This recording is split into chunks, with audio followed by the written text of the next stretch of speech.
Өнөөдөр дэлхийн сургалтын байгууллагууд сургууль хүмүүжүүлэх арга зүйн технологийн хувьсэлхийн самбар шохой, цаас балаас холдон багшийн ажлыг хэлбэрчилсэн сурагчдын суралцах идэвх сонирхлыг тэтгсэн ухаалаг технологиг ашиглаж байна.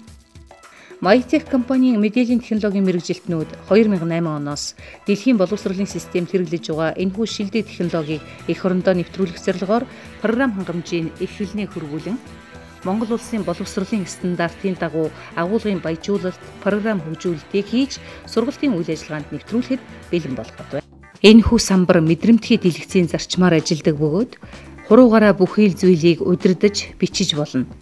Мөн зурсан зургийг танин хэлбэрт оруулж өмнөх хийсэн үйлдэлүүдээ давтан үзүүлэх боломжтой. Энэ самбар дээр офисын төрлийн програмын бүхий л үйлдэлүүдийг хийж болно.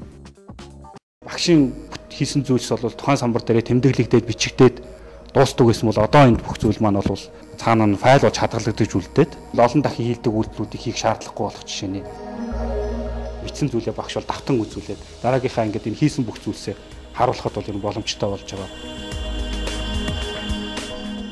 Илүү ухаалаг горимудлгүй орж иж байгаа. Тухайлх юм бол багш самбар дээр бичсэн зүйлийг нэг удаа бичээд томоор бичээд бүгд харагдахгүй байгаа тохиолдолд зөөх мөх ямар нэгэн боломжгүй гэсэн бол одоо энэ зөөх талын томруулж жижигрүүлэх асуудал бол тэр ихтгэл эргүүл тойруулах ч гэх юм уу энэ бичсэн зүйлээ олон давтах ч гэх юм уу энэ өөрөө багшийн ажлыг хөнгөвчлөн нөгөө талаас хүүхдийн тэр мэдлэг олж авах чадварыг нь бол нэлээд богино хугацаанд олгоно. За жишээлбэл бид бүх энэ дээр ингээд дүрс таних гэдэг горимд нь оруулаад өөрийнхөө зураг багш зурж болно. Өөрөө ухаалгаар таньчих жишээ нэ гурвалжин дүрс зуръя. Гэх мэтлийн ухаалаг үйлдэл нэлээд олонтой. Математикийн хичээл дээр жишээлбэл энэ график байгуулах ажлууд байдаг. Бүх графикуудыг бид нар оруулаад өгсөн баг жишээтэй. Дээрээс нь багш өөрөө тодорхойлоод график оруулж өгөх боломжтой. За энэ функцийг мэдээж хэрэг самбар дээр нэг зурсан бол дахин зурх боломжгүй байдаг бол энэ дээр бүр тухайн багш утгыг нь өөрөө ингээд өөрийн хүснээр ингээд өөрчлөх боломжтой. Энүүнийхээ утгыг ч гэсэн ингэж өөрчлөх.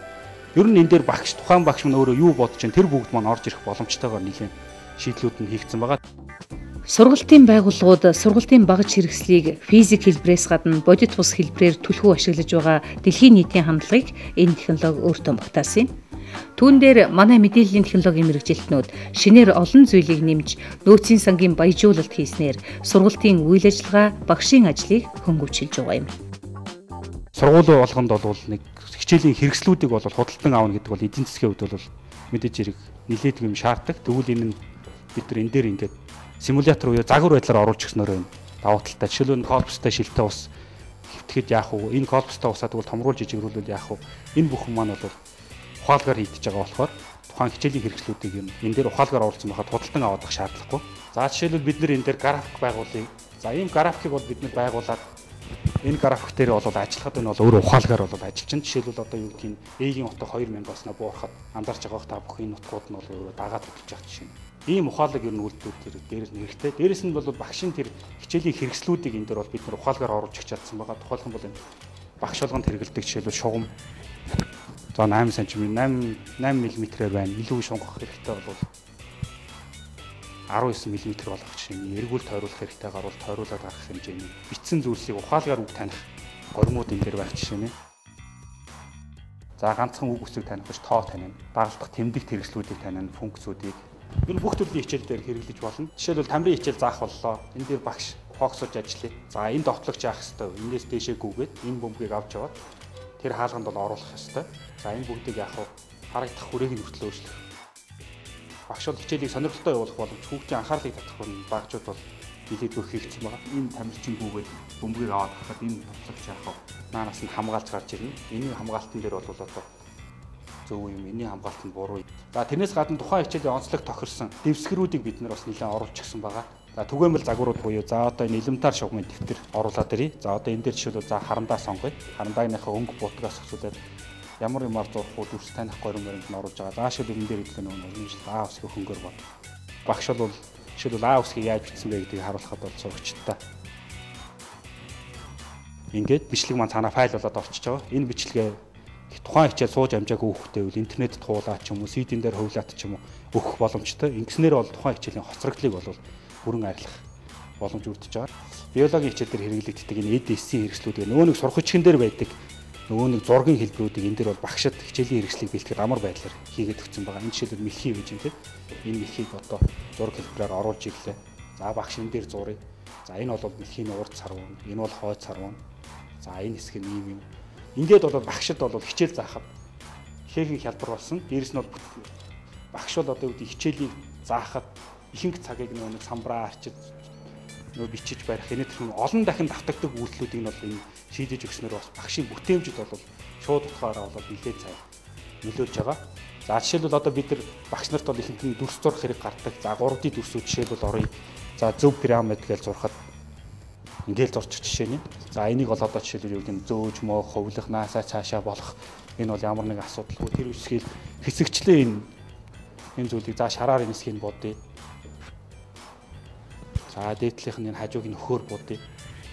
За энэ дээрээ тэмдэглэе гэж гэнэ. Энэ бүхэн бол ер нь хялбар болсон байна. Тухайлх юм бол хэдүүлээ юу руу оръё? Интернет руу оръё. За энэ интернет руу жишээлбэл энэ ангийн энэ сайт руу орлоо. Энэ сайтн дээр жишээлбэл энэ багш маань ажиллах хэрэг гарлаа. За энэ бол хайх товчхон. За энэ бол статистикийн хэсэг юм. Гэг мэтлийг ганцхан юуныхаа орчинд биш бусад юунууд үүснэ. Тухайлх юм бол бүр хөгжмийн хичээл дээр ч хүртэл ашиглах боломжтой. Одоо би төгөлдөр урд жишээ болгоод тоглох сонирхолтой.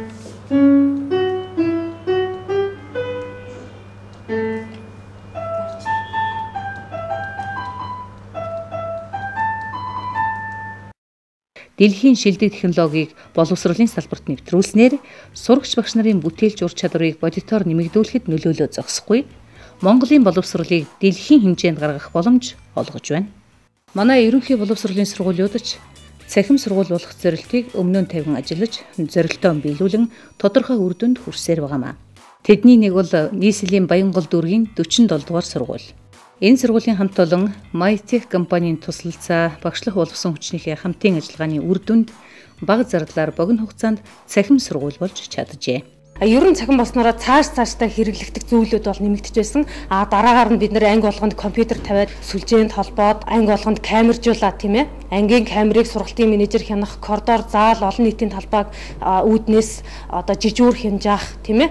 За хамгийн сүүлийн үед бол бид нар энэ ухаалаг самбар гэдэг энэ самбарыг авч ашиглаж байгаа. За энэ самбарыг ашигласнаар бол багш хичээл ерөнхийдөө бол айгүй эмоцтой. Одоо урд нэг самбар шохооноосоо салцсан бид нар тий проектор ашиглаж байсан бол одоо проектороор тусч байгаа дүрсэн дээрээ давхар одоо үйлдэлүүдийг хийгээд хичээл маш сонирхолтой эмоцтой явж өнгөрч байгаа байхгүй юу. Хүүхдүүд бол маш дуртай, идэвхтэй хичээлд оролцож байгаа. За энэ самбарын давуу тал нь болохоор хичээлээ заагаад дуусангууд багшийн тэр заасан хичээл электрон хичээл болоо үлдчихдэг байхгүй юу. Тэр өнөөдрийн заасан хичээлээ багш электрон хичээлээ хуулаад веб хуудсандаа тавьчихна. Өнөөдөр одоо хичээлээ ойлгоогүй хүүхд бол яг интернетээс өнгөрсөн хичээлээ татаж аваад давтах тийм боломжтой. Өргөн удам газар нутагтай хүн амын ягтрал бага дэд бүтц сул хөгжсөн манай орны хувьд боловсролын салбарыг мэдээлэл харилцаа холбооны технологиор хангахад ийхүү мэдээллийн технологийн байгууллагууд дэмжлэг үзүүлж байгаа нь мэдлэгийг бүтээх, түгээх, хүртээх ажиллагааг үр өгөөжтэй, сургалтын үйл ажиллагааг оновчтой, үр дүнтэй болгох, эцэг их багш, оюутан сурагчдын мэдлэг боловсролоо тасралтгүй дээшлүүлэх, хөдөлмөрийн бүтээмжийг нэмэгдүүлэхэд чухал ажил будалтай юм. Боловсролын салбарын хөгжил, үр өгөөжийг нэмэгдүүлэхэд шинэ технологиг хэрэглэх шаардлагатай бөгөөд үүнд манай мэдээллийн технологийн мэргэжилтнүүдийн дэмжлэг, ур чадвар чухал үүрэгтэй юм. Мэдээллийн технологи хөгжихийн хэрээр хүмүүсийн мэдлэг чадвар нэмэгдэж, түүний үр шимийг өдөр тутмын ажил амьдралдаа хүртэгчдийн тоо олширсоор байх болно. Class is over.